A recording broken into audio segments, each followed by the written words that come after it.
Ya, baik pemirsa, kembali lagi di Ngobrol Sama Kang Ustadz. Anda curhat, Kang Ustadz kasih nasihat. Dan bagi pemirsa yang ingin curhat langsung dengan Ustadz, baik sesuai tema pada sore hari ini maupun di luar tema, bisa langsung telepon di 021-630-7303. Atau bagi pemirsa yang ingin bertanya melalui SMS, bisa langsung SMS nomor telepon yang ada di layar televisi Anda. Dan masih bersama dengan Ustadz Bihar di sini. Ya, baik Ustadz, ada pertanyaan lewat SMS di Ustadz. Iya, silakan. Iya, Ustadz. Ustadz, kalau ada seseorang yang memakan harta anak yatim, itu haram atau tidak, Ustadz? Ya, baik. Pertanyaan sangat umum sekali, ada seseorang yang memakan harta anak yatim, haram atau tidak? Ya, sekarang persoalannya orang itu siapa kok bisa memakan harta anak yatim? Apakah dia mengelola anak yatim? Apakah dia ketitipan anak yatim? Ya, ini kita harus perjelas seperti itu. Kita nggak bisa langsung ya mentah-mentah kita katakan haram atau boleh tidak boleh, bahwa anak yatim ini anak yatim siapa? Mungkin barangkali seorang uwa, ya, kemudian karena adiknya meninggal dia titipin sama uwanya, ya, kemudian mungkin keluarga almarhum ya pernah berpesan ya kepada uwanya, ya nanti saya nitip anak saya begini biar hidup sama Anda dan lain sebagainya, ya, kemudian almarhum menitipkan harta kepada uwanya, ya, kepada uwanya. Dan sekarang uwanya boleh makan atau tidak, tergantung. Kalau uwanya itu ya kategori orang-orang yang fukoro, orang-orang yang miskin, maka uwanya makan harta itu tidak ada masalah. Karena Allah katakan dalam wa man kana ghaniyan falyasta'fif wa man kana faqiran falyakul bil ma'ruf. Barang siapa yang kaya, punya kelebihan rezeki, falyasta'fif, hendaknya dia menahan diri, tidak usah makan harta anak yatim itu. Tapi wa man kana faqiran falyakul bil ma'ruf, barang siapa yang miskin, hendaknya dia makan tapi dengan cara yang ma'ruf, dengan cara yang baik. Ma'ruf ini yang baik itu maksudnya berdasarkan uruf, berdasarkan kebiasaan. Kira-kira kalau kita ngurus anak yatim, ya, kira-kira kalau kerja sehari itu upahnya berapa? 60.000, 70.000 atau 50.000, ya pasarannya seperti itu. Jangan kemudian dihitungnya sehari 100.000, ini tidak boleh.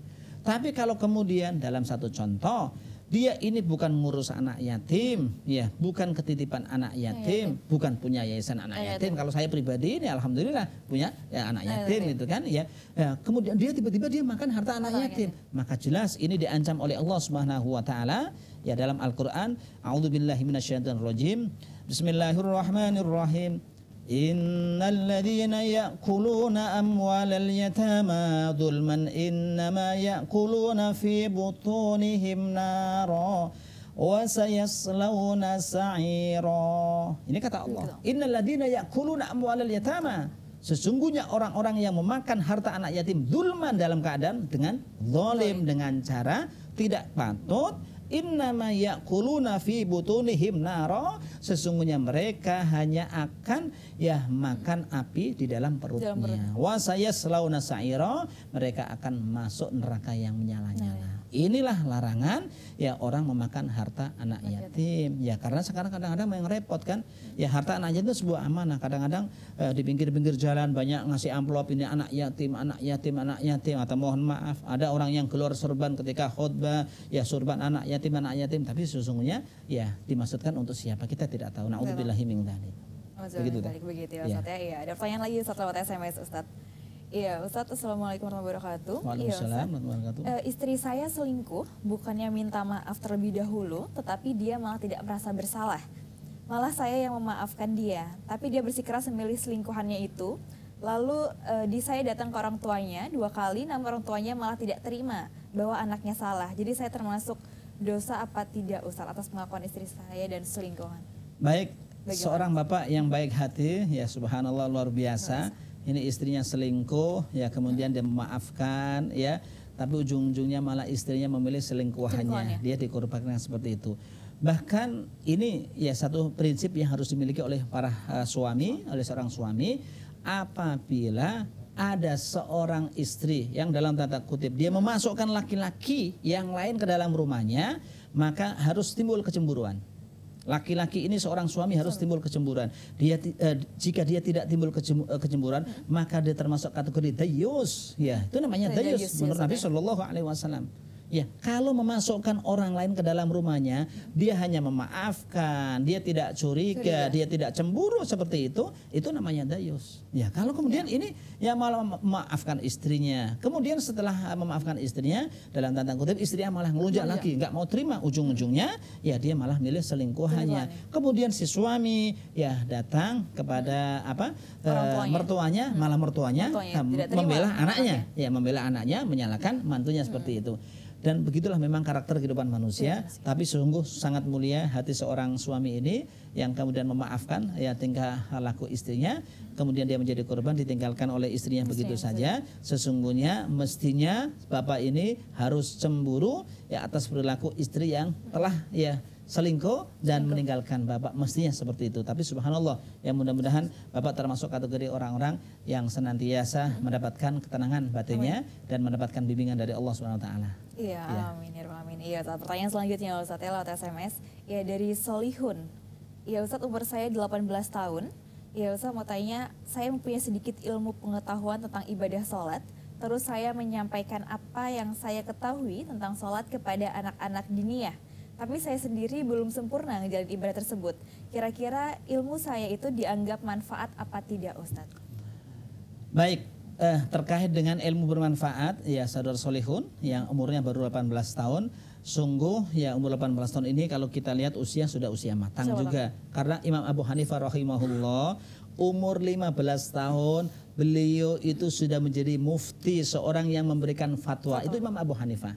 Ya sekarang kalau Bapak Solihun umurnya 18 tahun punya pengetahuan sedikit tentang sholat, kemudian diajarkan kepada orang lain boleh atau tidak, itu ya tidak menyalahi. Ya karena dalam hadisnya Rasulullah SAW mengatakan balighu anni walau ayah, sampaikan dari aku sekalipun satu ayat saja. Meskipun Pak Solihun ngertinya hanya tata cara takbiratul ihramnya begini atau begini, ya kemudian begini, hanya begitu doang diajarkan kepada anak dia, itu doang ngertinya, nggak apa-apa, nggak dosa.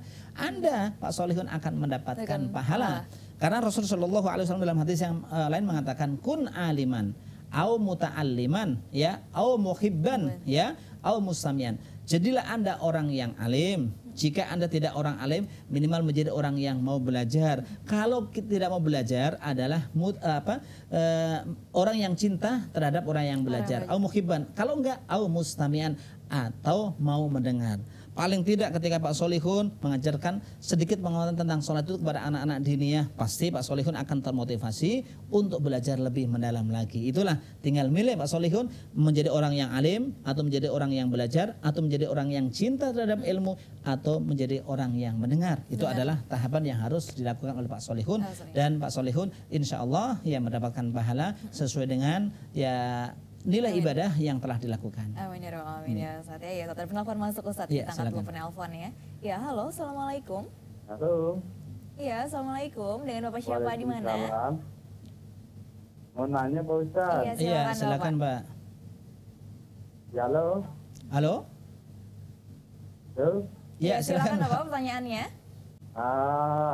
Kalau fidyah itu gimana itu? Katanya pengganti sholat yang ditinggalkan bagi mayat, bagaimana itu Pak? Fidyah, ya. Iya, ada lagi apa pertanyaannya? Ada lagi Pak? Cukup itu aja. Ya, terima kasih Bapak pertanyaannya Bapak. Assalamualaikum. Waalaikumsalam. Ya, fidyah Ustaz. Ya, baik. Terima kasih Bapak terkait dengan masalah fidyah. Fidyah itu bahasa Arab, ya arti Indonesia adalah tebusan, itu adalah fidyah. Fidyah wal aslu, hukum asalnya fidyah itu di dalam puasa. Hukum asalnya fidyah itu dalam puasa, ya. Makanya wa 'alal ladzina yutiqunahu fidyatun ta'amu miskin faman tatawwa fa khairul lah. Hukum asalnya fidyah itu dalam masalah puasa. Wajib atas orang-orang yang tidak mampu berpuasa membayar fidyah, membayar satu orang miskin. Jadi kalau orang-orang yang sehat, orang-orang yang sudah tidak mampu berpuasa, mungkin mereka sudah lanjut usia, atau mungkin mereka adalah orang-orang yang sakit la yurja bur'uhum, orang-orang yang sakit yang sudah tidak diharapkan kesembuhannya, kewajiban mereka berpuasa adalah dengan membayar fidyah, seharinya memberi makan satu orang miskin. Besarnya seberapa? Besarnya adalah 1 mud. 1 mud itu seberapa? 1 mud itu nilainya adalah sama dengan 6 on beras plus lauknya. Ya kira-kira kalau mau diuangkan 6 on beras sekarang berapa? Ya mungkin kalau Bapak ngasih kisarannya antara 20 sampai 25 ribu itu sudah mencukupi. Ini wal aslu, hukum asal fidyah itu di dalam puasa. Lalu bagaimana terkait dengan fidyah di dalam sholat? Ya, ada para ulama beda pendapat. Ada yang mengatakan sholat bisa diganti dengan fidyah, ada yang mengatakan sholat tidak boleh diganti dengan fidyah. Bagi ya ulama yang mengatakan bahwa sholat boleh diganti dengan fidyah, maka mereka menyamakan dengan puasa itu.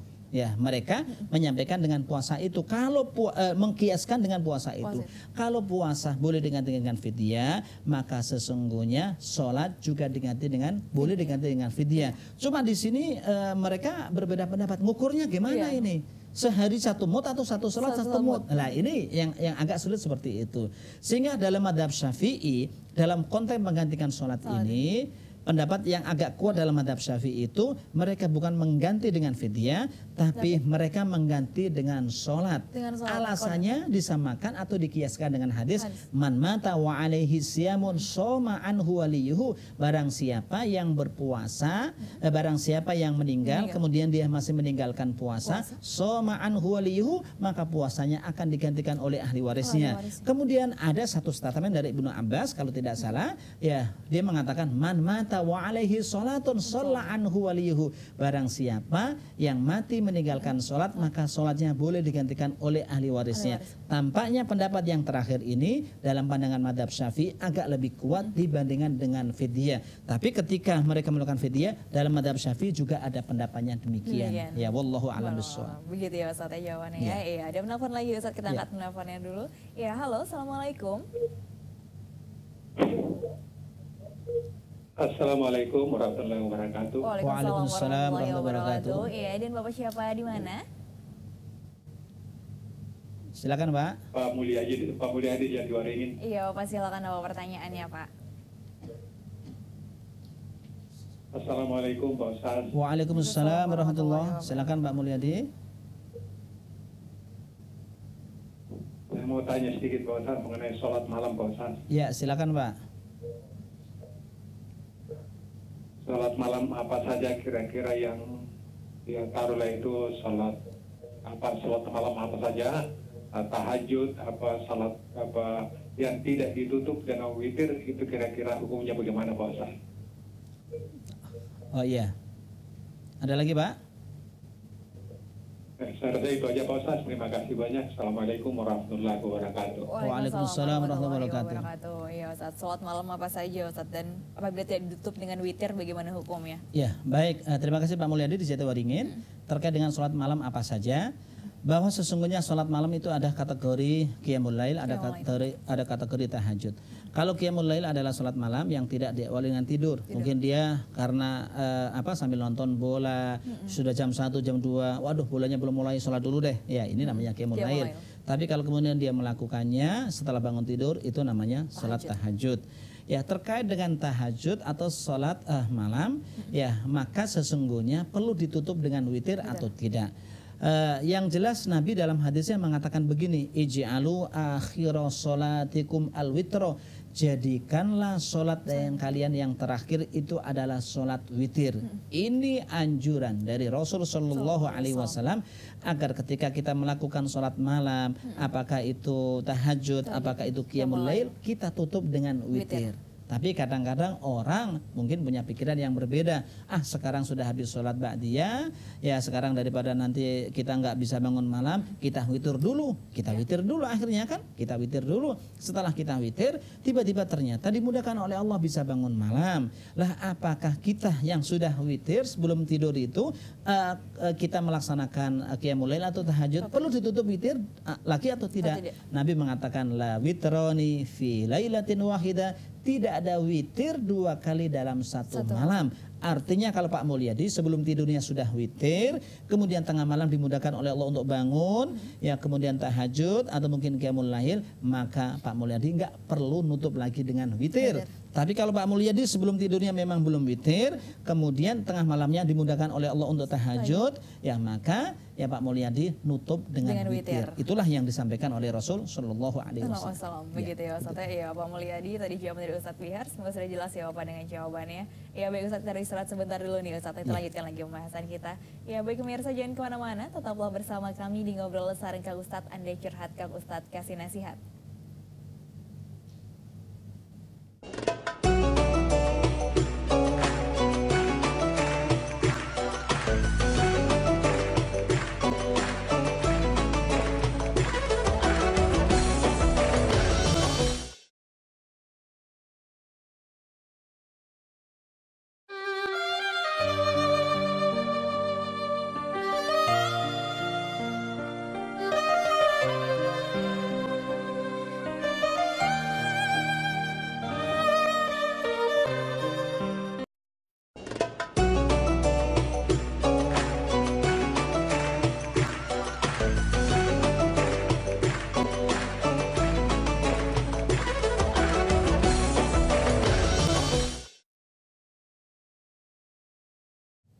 Ya baik pemirsa, kembali lagi di Ngobrol Sareng Kang Ustadz. Anda curhat, Kang Ustadz kasih nasihat.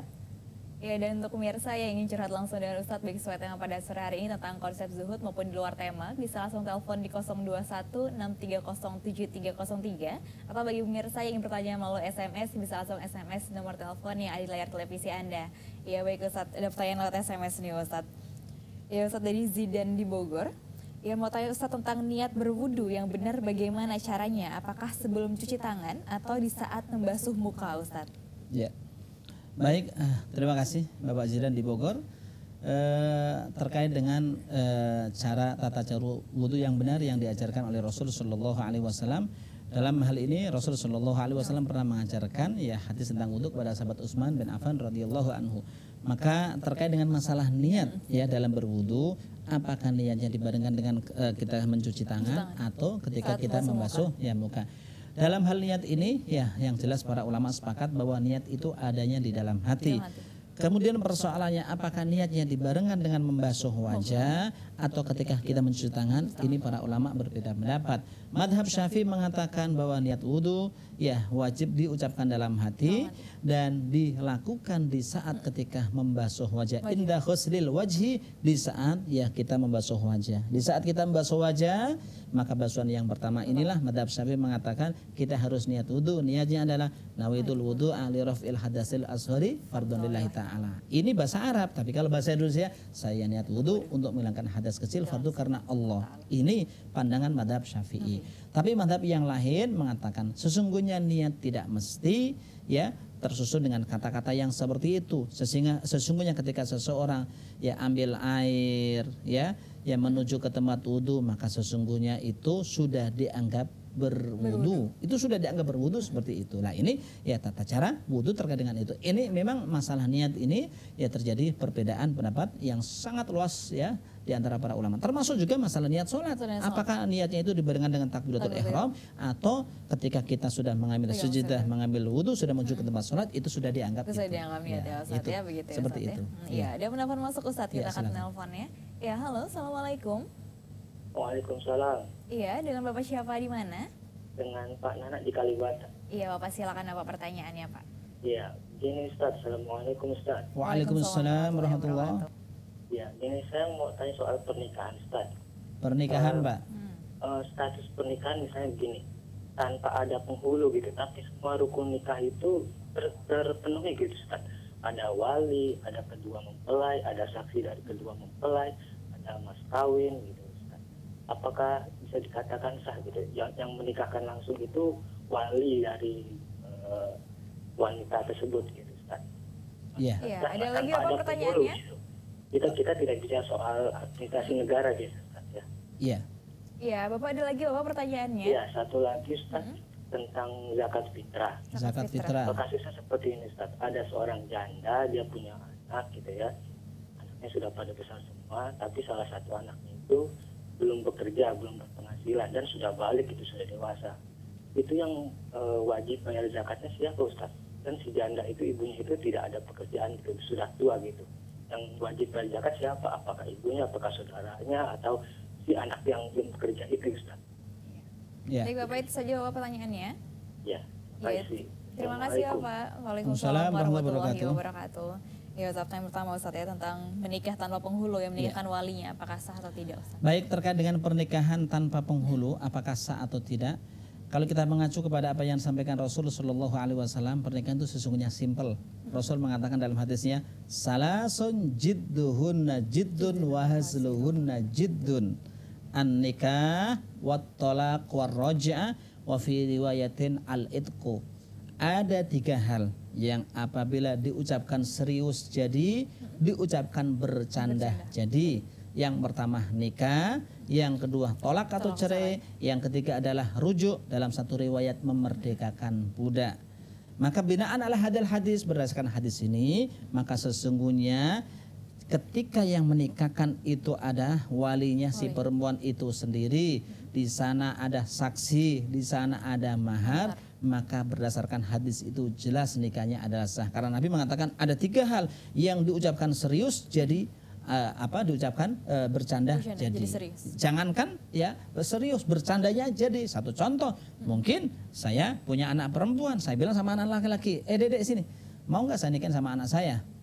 Mau dong Pak katanya. Berapa maharnya? Ya mahar mah gampang deh, cincin aja deh, gampang bisa diatur. Nah, kemudian saya ngomong seperti ini, ada laki-laki yang lain yang melihat saya melakukan seperti itu, maka sesungguhnya ya itu sudah dianggap sah nikahnya, sudah dianggap sah karena yang ngomong itu adalah walinya sendiri. Beda dengan di sinetron. Kalau di sinetron yang ngomong itu yang menikahkan ya bukan bapaknya si perempuan sendiri, bahkan orang lain menikahkan orang lain, itu lain lagi urusannya. Tapi ini kalau yang ngomong bercanda itu bapaknya sendiri, jadi apalagi serius.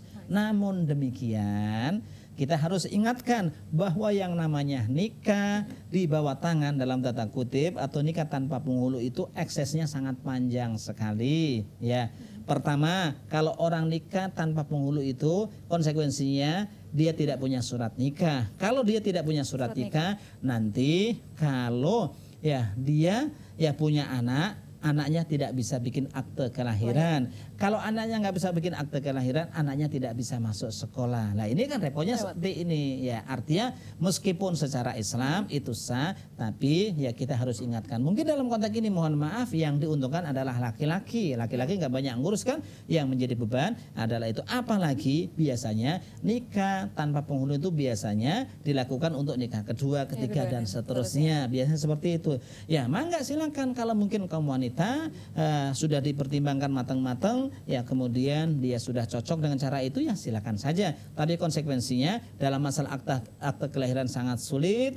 Ya kemudian dalam konteks nanti, satu contoh, almarhum suaminya meninggal, ternyata yang ditinggalkan itu ada 2 istri, satu istri pertama, satu istri kedua. Istri pertama ada surat nikahnya, istri kedua enggak ada. Ini kalau sudah sampai ke pengadilan, maka jelas pengadilan agama akan memenangkan istri yang punya surat nikah. Ya, seperti itu. Ya. Secara Islam sah-sah saja, Pak. Ya. Iya. Pertanyaan kedua tentang zakat fitrah, Ustaz. Tentang zakat fitrah. Ada seorang janda yang tadi ya, Ustaz ya, yang salah satu anak belum. Ada seorang janda yang kemudian dia punya anak sudah balik, ya, tapi anaknya belum bekerja. Wajib zakat fitrah atau tidak? Memang zakat fitrah itu diwajibkan ala fakirin, ala hunin au fakirin, abdin ya au khurrin. Diwajibkan kepada orang yang kaya, orang yang miskin, kepada seorang budak, ya atau orang yang merdeka. Tapi persoalannya dalam mazhab Syafi'i pun disampaikan zakat fitrah diwajibkan kepada siapa? Liman ya wajada fadlan ya fi lailatul id. Diwajibkan kepada orang yang mendapatkan kelebihan rezeki pada malam hari raya. Sekarang kalau kemudian si janda sudah nggak kerja, punya anak yang sudah balik nggak kerja, gimana dia membayar zakatnya? Ya, apakah mesti ngutang sama yang lain atau tidak? Ya tinggal nunggu saja. Nanti kalau si anaknya si janda ini kebetulan tiba-tiba dia dapat bagian dari zakat, ya zakat fitrah atau zakat mal dari yang lain, karena sekaligus dia sebagai muzaki wajib mengeluarkan zakat fitrah, di waktu yang sama dia juga wajib ya dia juga menjadi seorang mustahik, maka tinggal tunggu saja. Kalau si anaknya janda tadi tiba-tiba dapat bagian zakat dari yang lain, maka di saat itu dia baru berkewajiban membayar zakat fitrah karena dia mendapati. Tapi kalau pada malam itu juga dia tidak mendapati zakat, dia tidak dicatat sebagai seorang mustahik karena kelewatan oleh panitia, ya dia tidak perlu ngutang. Karena tidak ada yang namanya zakat itu ngutang, itu enggak ada. Yang ada itu zakat itu adalah ya liman lahu fadl, bagi orang yang punya kelebihan. Itu sesungguhnya zakat. Tapi kalau ya dia tidak mendapati kelebihan, dia tidak bisa dikatakan sebagai ya orang yang wajib membayar zakat. Begitu ya Ustaz ya. Iya, ada penelpon lagi Ustaz, kita angkat penelpon ya. Ya, halo, assalamualaikum. Waalaikumsalam. Iya, baik, dan Ibu siapa di mana? Ibu Melati di Pasar Minggu. Iya, Ibu silakan Ibu pertanyaannya Ibu. Iya, ini Pak Ustadz. Assalamualaikum. Waalaikumsalam. Silakan Bu. Saya mau nanya ini Pak Ustadz. Suami saya kan itu banyak konsumen tuh perempuan. Nah terus dia kan duduk di bangku berduaan, mepet-mepet. Itu hukumnya bagaimana? Banyak apa tadi? Banyak konsumen perempuan. Nah yang kedua. Iya Ibu. Yang kedua Bu? Yang kedua ini masalah zakat. Itu kalau misalkan kita ngasih ke anak yatim boleh apa enggak? Iya. Iya, ada lagi pertanyaannya? Ada lagi Bu? Segitu aja ya, Pak Ustaz. Terima kasih Ibu pertanyaannya. Waalaikumsalam warahmatullahi wabarakatuh. Iya Ustaz. Yang pertama Ustaz ya, suami ini banyak konsumen perempuan, terus duduknya berdempet-dempetan, itu bagaimana Ustaz? Ya, baik. Terima kasih Bu Melati di Pasar Minggu ya. Iya, di Pasar. Terkait dengan posisi suami Ibu yang konsumennya banyak yang perempuan sehingga duduknya berdempet-dempetan. Ini konsumen apa ini maksudnya ini? Ya, apakah Ibu supir angkot suaminya atau seperti apa? Ya, sehingga terkait dengan itu, kalau mungkin Ibu posisinya suaminya itu mohon maaf ya, kalau mungkin tukang ojek konsumennya kan berarti kan duduknya berdempetan ya, apalagi kadang-kadang ada dua orang dirangkap sekalian gitu kan, gitu kan ya. Kadang-kadang mungkin kita nggak tahu niatnya apa kan ya, kasihan nanti kalau nggak buru-buru nanti waktunya habis, satu contoh ya. Kalau niat seperti itu mungkin bagus, tapi kalau niatnya ya setelah tiga uang ada satu ya ada satu tujuan di balik itu, ya jelas tidak boleh ya. Makanya Majelis Ulama Indonesia memberikan fatwa bagi laki-laki yang memboncengkan wanita yang bukan mahramnya hukumnya haram. Tapi kalau laki-laki itu profesinya sebagai tukang ojek memboncengkan perempuan, ya boleh-boleh saja karena memang profesinya seperti itu. Kalau nggak gitu, apalagi konsumennya perempuan semua ya, kakak bisa ngojek. Kalau nggak bisa ngojek, ya dia nggak bisa dapat income nanti. Nah ini pertanyaan seperti itu. Maka kita lihat konsumennya apa ini Ibu itu kan. Kalau konsumennya memang suami Ibu pekerjaannya memang tidak bisa dilepaskan dari itu, ya yang ada adalah ya mohon maaf ya suami Ibu ya tolong jaga diri, jangan sampai jatuh ke dalam ya dosa yang dilarang oleh Allah SWT. Kalau memang itu adalah bagian dari pekerjaan yang tidak bisa dipisahkan dari kehidupan sehari-hari, ya itu katanya dengan itu.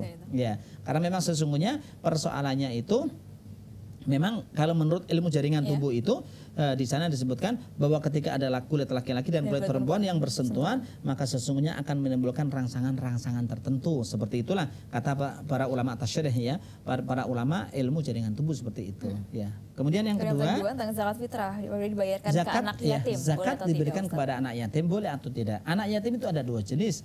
Anak yatim ya anaknya ya janda yang kaya.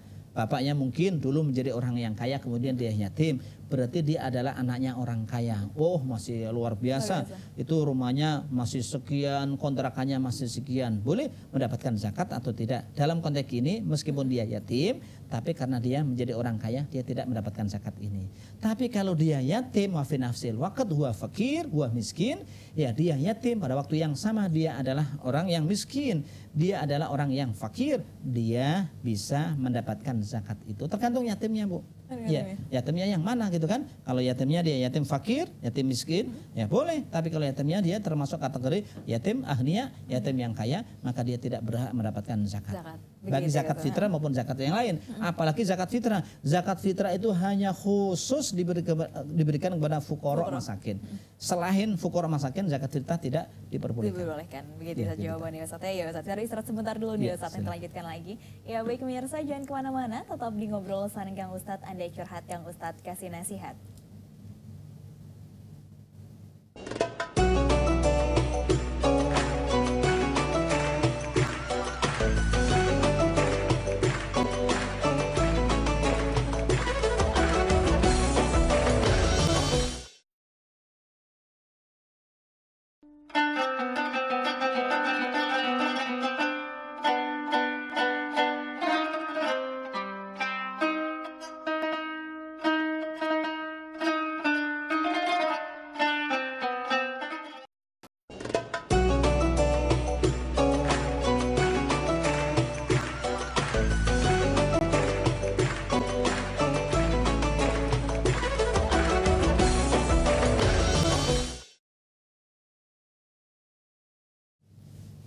Ya baik pemirsa, kembali lagi di Ngobrol Bareng Kang Ustadz, Anda curhat Kang Ustadz kasih nasihat.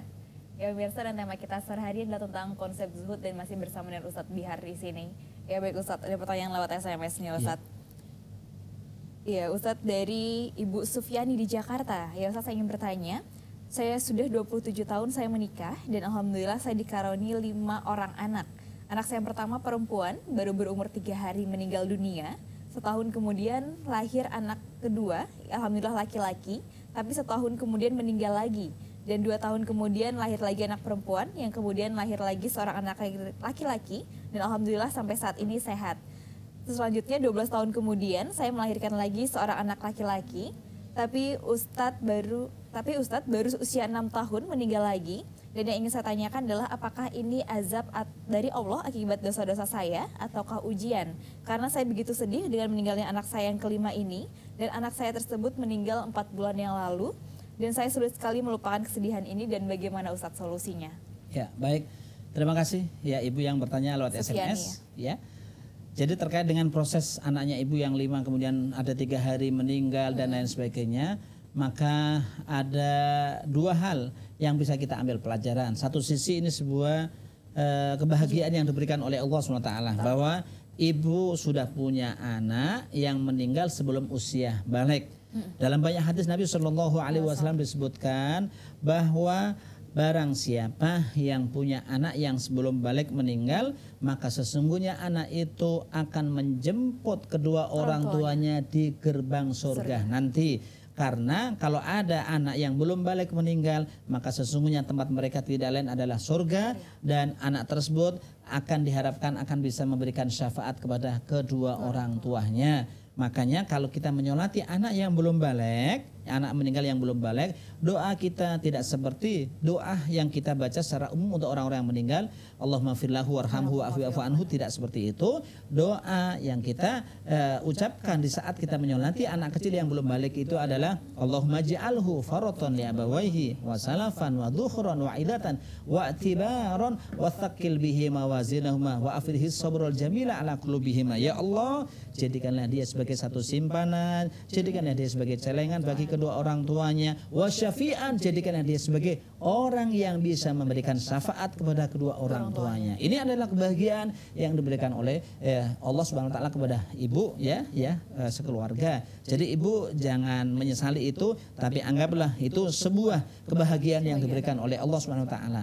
Belum lagi ya hadis yang lain mengatakan innallaha idza habba qauman ibtalahum faman radiya falahur ridha wa man sakhita falahu suhtu. Sesungguhnya Allah Subhanahu wa taala apabila menguji ya suatu kaum, ibtalahum, apabila mencintai suatu kaum, sesungguhnya Allah Subhanahu wa taala apabila mencintai suatu kaum, ibtalahum, Allah pasti menguji mereka. Faman radiya falahur ridha wa man sakhita falahu suhtu. Barang siapa yang ridha dengan ujian yang diberikan oleh Allah, Allah akan memberikan keridhaannya. Wa man sakhita falahu suhtu, dan barang siapa yang tidak ridho, tidak ikhlas dengan ujian yang diberikan oleh Allah SWT, falahu suhtu, maka sesungguhnya dia akan mendapatkan kemurkaan dari Allah Subhanahu wa taala. Jadi Ibu nggak usah bersedih hati, ibu ya nggak usah merasa ini, tapi itulah sebuah karunia yang diberikan oleh Allah, di mana anak ibu sebelum balik ternyata sudah dikehendaki oleh Allah SWT, dan anak itu ya sesuai dengan hadis Nabi diharapkan bisa memberikan syafaat kepada kedua orang tuanya, dan anak itu diharapkan bisa menjemput kedua orang tuanya berada di gerbang surga.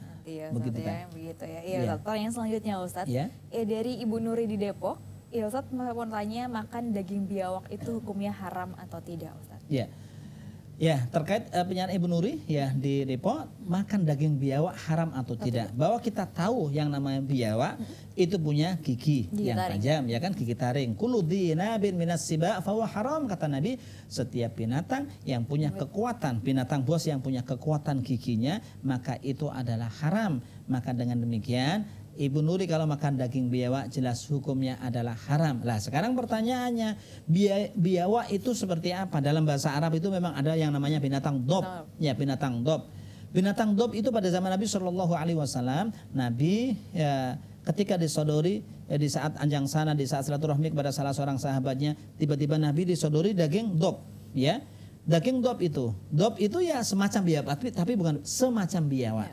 Ketika Nabi Shallallahu Alaihi Wasallam disodori binatang dob itu, Nabi mengatakan kepada para sahabatnya, kulu fa innaha la tujadu fi ardi qaumi, makanlah kalian dari binatang dob ini. Fa innaha la tujadu fi ardi qaumi, karena binatang itu tidak ada di tempat saya. Fa innaha halal, maka sesungguhnya halal. Rasul dalam konteks ini, Rasul membiarkan para sahabat memakan daging dob itu, ya sementara Rasul sendiri tidak makan. Maka menurut para ulama ahli hadis, itu namanya sunnah takririyah, sunnah di mana Rasulullah Shallallahu Alaihi Wasallam mengakui kehalalan binatang dob, ya dimakan oleh para sahabatnya, sementara beliau tidak makan ya daging dob itu sendiri. Tapi pertanyaannya kemudian, apakah dob itu sama dengan biawak atau tidak? Bahwa biawak yang kita lihat, yang kita saksikan ya dengan mata kita. Kalau kita ke Ragunan, kalau kita ke kebun binatang yang lain, biawak itu kita kasih ayam satu contoh, kita langsung disantap oleh dia. Ini menunjukkan bahwa dia termasuk binatang buas yang punya gigi geraham, punya gigi taring yang sangat kuat sekali, dan itu jelas ya diharamkan oleh Allah Subhanahu wa taala. Meskipun untuk satu pengobatan penyakit Kecuali ya. nah, ini kan kecuali kan ya, kalau persoalannya famanitturra ghairu bahin wala adin fala itsma alaihi, barang siapa dalam keadaan darurat, bukan dalam rangka mencari-cari, bukan dalam rangka melewati batas, fala itsma alaihi, maka tidak ada dosa atasnya. Jadi yang namanya ad-daruratu tubihul mahdurat, sesungguhnya sesuatu yang darurat itu membolehkan sesuatu yang dilarang. Tapi urusan darurat ini kita tidak langsung secepat menentukan ini darurat. Ini untuk apa dulu? Untuk pengobatan, satu contoh, katanya pengobatan penyakit gatal ya dengan biawak itu cepat. Sekarang kita cari, adakah salep di sana ya yang masih ada? Karena Nabi mengatakan tadawau ya, berobatlah kalian, jangan berobat dengan sesuatu yang najis, kan seperti itu. Kalau memang masih ada salep, cari salep. Kalau memang ada yang lain silakan. Tapi kalau salep sudah nggak ada, semuanya nggak ada, tinggal satu-satunya binatang biawak itu yang harus digoreng, dimakan oleh yang punya penyakit gatalan, maka sesungguhnya boleh, kategorinya adalah darurat. Tapi daruratnya ini tidak boleh setiap hari atau tidak boleh mumpung boleh dibolehkan biawak langsung dimakan sampai kenyang, tidak. Ad-daruratu tuqaddaru biqadariha, bahwa darurat itu disesuaikan dengan ukurannya. Kalau mungkin ya sepotong begini, satu contoh keadaan darurat boleh ya, sudah menyembuhkan penyakit ya sudah cukup, nggak perlu ditambah lagi ukurannya banyak ya Ustaz ya. Wallahu a'lam bishawab. Iya, gitu ya Ustaz ya. Ya baik pemirsa, tidak terasa kita sudah di penghujung acara, dan sekarang waktunya Ustaz untuk menyampaikan kesimpulan pada tema sore hari ini. Silakan atas kesimpulannya. Baik, terima kasih Bapak Ibu sekalian, semoga dimuliakan dan rahmati Allah Subhanahu wa taala. Jadi terkait dengan kesimpulan ya konsep zuhud ini, sesungguhnya zuhud memang makna asalnya adalah ya dalam arti didur rahmah. Artinya adalah kalau zuhud itu maknanya adalah ya benci. Tapi sesungguhnya benci di sini bukan berarti kita mengabaikan dunia, lantas kita hanya mementingkan atau fokus akhirat saja, tidak demikian. Kita tetap dalam konteks bahwa jangan sampai dunia ini menjadikan segala-galanya sehingga kita lupakan akhirat. Itulah yang sesungguhnya yang diinginkan oleh Rasul Shallallahu Alaihi Wasallam ya ketika kita zuhud. Makanya Rasul Shallallahu Alaihi Wasallam ketika ditanya oleh salah seorang sahabat, ya Rasul, dullani ala amalin ya idza amiltuhu yuhibbani Allahu wa yuhibbuyan nas. Ya Rasul, tolong tunjukkan kepadaku satu amal perbuatan yang apabila aku melakukan Allah mencintai aku dan orang-orang mencintai ya aku juga. Maka ya Rasul sallallahu alaihi wasallam mengatakan ya bahwa ya izhad fid dunya yuhibbakallah wazhad bima fi aidin nas yuhibbakan nas. Berlakulah zuhud kamu di dunia, Allah akan mencintaimu. Dalam konteks ini, dunia hanya kita jadikan sebagai satu wasilah, sebagai satu ad-dunya mazra'atul akhirah. Dunia akan kita jadikan sebagai ladang ya untuk mendapatkan kehidupan akhirat. Kita jadikan wasilah saja, bukan kita jadikan segala-galanya. Ya, kita jadikan wasilah. Kemudian wazhad bima fi aidin nas yuhibbakan nas. Dan zuhudlah ya. Janganlah kalian berharap dengan apa yang dimiliki oleh orang, maka orang-orang akan mencintaimu. Apa yang diberikan oleh Allah kepada kita sesungguhnya rezeki kita, apa yang diberikan oleh Allah SWT kepada orang lain sesungguhnya itu adalah satu kadar rezeki yang sudah diberikan oleh Allah kepada mereka. Maka kita dalam konteks ini kita tidak boleh iri terhadap apa yang diberikan oleh Allah kepada yang lain. Kita boleh iri hanya dalam dua hal. La hasada illa fi sanatain. Tidak boleh iri kecuali dalam dua hal. Yang pertama dalam hal ilmu, ya. Wa rajulun atahullahu ilman fa'allamahu man la ya'lam. Seseorang yang diberikan ilmu oleh Allah Subhanahu wa taala, ya kemudian orang itu mau mengamalkan ilmunya, mau mengajarkan ilmu itu kepada orang yang tidak tahu. Kemudian kita boleh iri lagi dalam hal wa rajulun atahullahu malan fasallatahu ala halakatihi. Seseorang yang diberikan harta oleh Allah Subhanahu wa taala, kemudian orang itu bisa menggunakan harta itu sebagaimana yang diperintahkan dan sebagaimana yang diminta ya oleh Allah Subhanahu wa taala. Inilah sesungguhnya ya hakikat dari zuhud itu. Maka sesungguhnya kalau kita bicara zuhud bukan berarti kita benci dunia, hanya mengejar akhirat, tidak, tapi dalam konteks kita ya hanya jadikan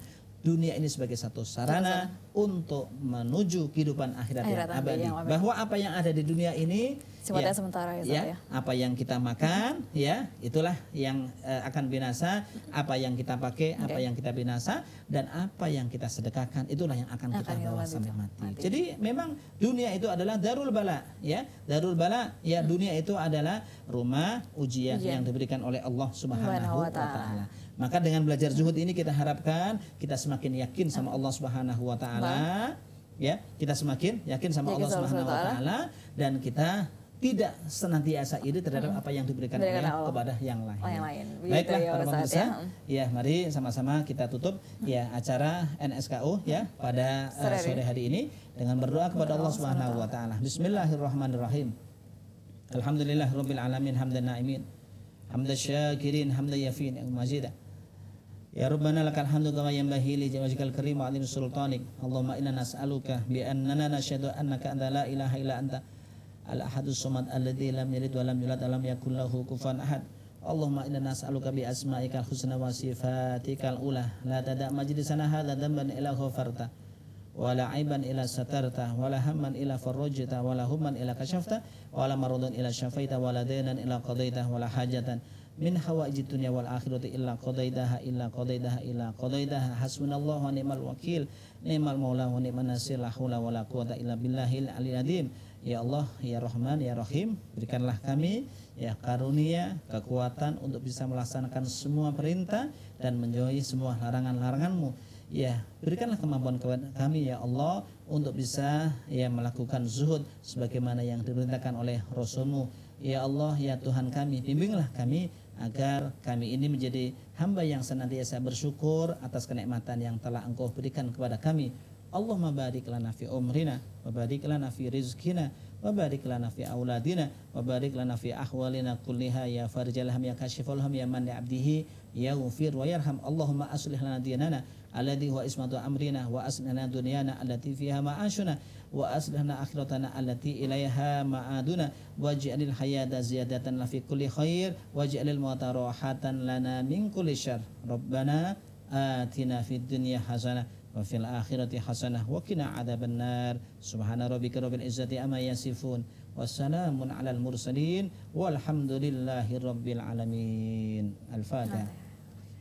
Iya, baik pemirsa, tetap saksikan Ngobrol Sareng Kang Ustadz setiap Senin sampai dengan Sabtu di jam yang sama. Sadina Arum dan Ustadz Wihar dan kru yang bertugas mengundur diri. Wassalamualaikum warahmatullahi wabarakatuh. Waalaikumsalam warahmatullahi wabarakatuh.